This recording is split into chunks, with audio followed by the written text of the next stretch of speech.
안녕하세요. 재미있는 심리이야기, 직장, 사회생활, 스트레스를 함께하는 이창욱입니다. 네, 이번에는 이 주제와 같이 취업 스트레스에 대해서 한번 알아보도록 할 텐데요.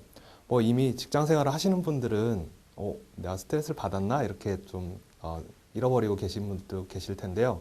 지금 이제 취업을 준비하는 대학생이랄지 취업 준비하시는 분들은 이 취업 자체가 굉장히 스트레스가 많이 되죠. 어떻게 하면 내가 합격할 수 있을까? 어떻게 하면은 좋은 회사에 들어갈 수 있을까? 네, 그래서 거기에 관련된 스트레스가 어떤 게 있고 또 요즘 취업보다는 창업을 선택하는 또 학생들도 많이 계세요. 그래서 어떤 거기에 관한 스트레스는 어떤 게 있는지 알아보도록 하겠습니다. 네, 첫 번째 얘기는 끝없는 스펙 쌓기에 대해서 얘기를 할 텐데요. 스펙 쌓기 어찌 보면은 요즘 이제 스펙이란 말이 너무 잘 많이 사용하고 그다음에 어쩌면 여러분도 이 스펙을 하나라도 더 쌓기 위해서 노력을 많이 하시죠. 근데 불과 몇 년 전만 하더라도 스펙이란 게 별로 없었죠. 좋은 학교, 소위 말하는 명문대에 들어가면은 합격할 수 있었죠. 근데 이제 대학 그 명문대에 나오시는 분들이 많아지니까 점점 경쟁이 치열해지죠. 그러다 보니까 이제 어떻게 되죠? 처음에는 좋은 대학만 나오면 됐는데 그 다음에는 좋은 대학만 가지고 안 돼요. 그 대학에서 학점을 잘 맞아야 돼요. 그러니까 좋은 대학에서도 계속 A+ 이상의 학점을 맞아야지 이제 좋은 자기 스스로 좋은 스펙을 가졌다고 생각을 하죠.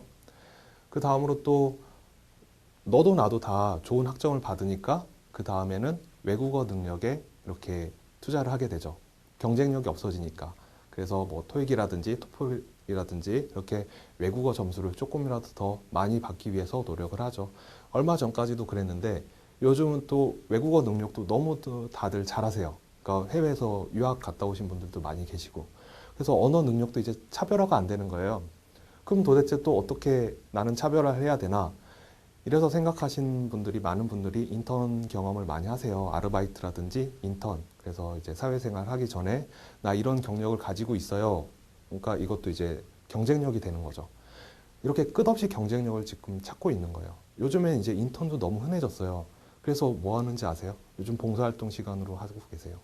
제가 얼마 전에, 불과 며칠 전에 이력서 하나 받아봤는데, 깜짝 놀랐어요. 경력란을 이렇게 보다 보니까 어떤 그 대학교를 막 졸업하신 분인데 경력이 뭐 9년 이렇게 써 있어요. 보니까 헌혈이에요. 헌혈을 30회 했대요, 9년 동안. 근데 그거는 이제 회사 입장에서는 전혀 인정되지 않는 거거든요. 근데 이게 남과 경쟁하다 보니까 이제 그렇게 약간 좀 기형적인 문화가 형성돼 있다고 이렇게 생각을 합니다. 그리고 이제 요즘 취업이 어렵다 보니까 또 창업으로 많이 생각을 하시는 분들이 계세요. 그래서 뭐 취업보다는 청년 창업 쪽으로 지원도 많이 나오고, 그다음에 지원금도 되고, 공모전 같은 것도 많이 하니까. 그래서 막상 이제 창업으로 들어가려고 하다 보니까 여러분 지금 생각해 보세요. 초, 중, 고, 대까지 와서 창업에 대해서 배운 적이 있으신가요? 한 번도 없어요. 여러분 지금까지 교육 과정에서 공교육도 마찬가지고요. 대학 교육도 마찬가지고 계속 취업을 잘하는 방법, 한마디로 내 스펙을 쌓는 방법, 어떻게 하면 좋은 데 취직하는 방법, 요거에 대해서만 배워왔거든요. 그렇게 들어왔고. 근데 여러분이 막상 이제 졸업을 하고 창업의 길을 들어서려면은 머릿속이 까매지는 거예요. 이제 뭐 전문 경영 쪽을 배우지 않은 친구들은 당장 사업자 등록증 내는 것부터가 문제예요. 이거 뭐 어떻게 내야 되고, 사업자 뭐가 필요하고, 돈 뭐 자본금 얼마 있어야 되고, 전혀 이 기초 지식도 없는 거고, 그 기초 지식도 없는데 막상 또 회사를 창업하고 나면은 돈은 어디서 나오지? 수익은 어디서 생기지? 뭐 결산은 어떻게 해야 되지? 가장 큰 문제는 마케팅을 어떻게 해야 되지? 여러분이 만약에 이렇게 창업을 했다 해도 뭐 가게를 만들든지 커피숍을 창업하든지 다 좋은데 어떻게 알리죠? 우리 당장 가장 많이 고민하는 청년 창업자들이 홍보예요, 마케팅. 어떻게 하면 우리 회사를 알릴 수 있을까요? 그래서 또 가장 쉽게 또 창업을 할 수 있는 방법 중에 하나가 인터넷 창업이죠. 쇼핑몰에 들어가거나 아니면은 뭐 주요 쇼핑몰 안에 내가 안에 들어가는 것일 수도 있고 자기가 쇼핑몰을 창업할 수도 있는데, 이걸 하다 보면은 그 유명한 얘기가 있어요. 인터넷 쇼핑몰 창업하는 거는 무인도에 가게를 여는 것과 마찬가지다. 아무도 들러주지 않는다. 이런 고민들이 많이 있죠. 그래서 취업을 버리고 창업을 선택했다가 창업이 너무 어려우니까 다시 취업을 준비하는 친구들도 있어요. 그 과정에 내가 창업했던 것까지 패키지로 묶어서 난 이런 스펙도 있어요 라고 이제 취업에 스펙 대신으로 쓰는 친구들도 있는데 그만큼 경쟁도 치열하고 어렵고 여러분이 헤쳐나갈 길이 굉장히 많아요. 여러분이 이제 취업을 준비하는 친구들 중에서 이제 취업 준비가 여러 가지 있잖아요. 입사 서류도 써야 되고 회사도 골라야 되고 이제 면접도 해야 되는데 여러분이 가장 머리 아프고 스트레스 많이 받는 게 면접이에요. 그러니까 면접에서 어떻게 합격해야 되나. 의외로 여러분들이 서류 심사, 서류 작성, 입사 지원서 작성은 너무 잘하세요. 그러니까 뭐 인터넷에 자료도 많고요. 뭐 선배들 자료를 받아본다거나 뭐 친구 얘기 들어본다거나 이런 걸 받아봐서 서류는 잘 쓰세요. 그리고 서류는 나 혼자 쓰는 거잖아요. 그러니까 누가 옆에서 보고 있는 게 아니잖아요. 그래서 서류는 너무 잘 쓰세요. 근데 면접은 뭐 준비할 수도 없고 내가 면접관 앞에서 다시 할게요 이렇게 할 수도 없잖아요. 그냥 가서 얘기하면은 그냥 그 순간이 끝인 거예요. 리허설이 없는 거예요. 그래서 굉장히 많이 어려워하시고 어색해하세요. 면접 역시 배워본 적이 없어요. 여러분 학교 다니면서 학창 시절에든 대학교든 면접이란 과목 혹시 있나요? 취업이란 과목, 면접 배워보신 적이 있나요?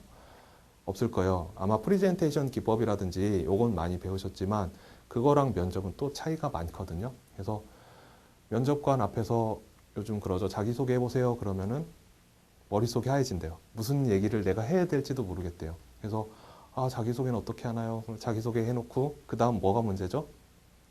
지원 동기. 왜 우리 회사에 들어왔나요? 그럼 여러분이 할 얘기가 없어요. 뭐 이 회사가 우리나라 최고의 회사여서요. 이 회사 작년 매출이 몇백억이어서요. 이렇게 얘기를 하는데 그건 올바른 지원 동기가 아니죠. 근데 여러분이 찾다 못 찾으니까 이제 그런 얘기도 하고 솔직히 이제 지원 동기 찾기가 굉장히 어렵죠. 왜냐면은 보통 취업하는 과정에서 이력서 한 번만 쓰는 게 아니죠. 여러분의 한 회사만 지원하는 게 아니라 보통 이력서 적게는 10개, 많게는 50개, 100개까지 이렇게 쓴다고 그래요. 그 과정에서 내가 꼭 이 회사를 들어가야 되나? 이제 이런 고민도 없는 거고요. 그리고 이제 면접 그 과정에서 이제 내가 이 회사에 꼭 들어가야 되고 그럼 면접관을 내가 설득을 해야 된다고 많이 생각을 해요. 근데 솔직히 사람 설득하는 게 그렇게 쉬운 것도 아니고요. 그 다음에 특히나 면접관 같은 경우는 되게 전문적인 사람이죠. 사람을 많이 본 사람들.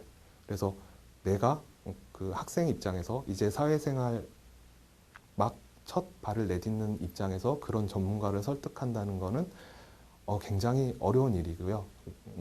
힘든 일입니다. 그래서 여러분들이 이제 대학 졸업을 앞두고 취업 준비하는 과정에서 뭐 취업을 할 것인가, 창업을 할 것인가, 그래 취업하자. 취업하려면은 내가 뭐 서류도 써야 되고 면접도 거쳐야 된다. 근데 이런 과정에서 한 계단 한 계단 다 탁탁 걸리실 거예요. 이렇게 순조롭게 올라가지가 않고 이거 하나 하면은 또 다른 문제가 생기고 하나 하면 다른 문제가 생기고 이러거든요. 근데 이거 역시 여러분이 이제 스스로 극복하셔야 될 거고요. 지금 이 과정을 거치고 나면은 나중에 사회생활 할 때 훨씬 더 부드럽게 사람을 대하거나 뭐 서류 하나, 작성 하나 할 때라도 훨씬 더 수월하게 작성을 할 수 있을 겁니다. 그러니까 지금 나한테 이런 왜 시련과 고난이 있어 라고 생각하지 말고요. 그냥 사회생활에 기본기를 하나 닦는다 생각하시고 하나하나 준비하시면은 나중에 사회생활도 취업도 효과적으로 성공적으로 마치실 수 있을 겁니다.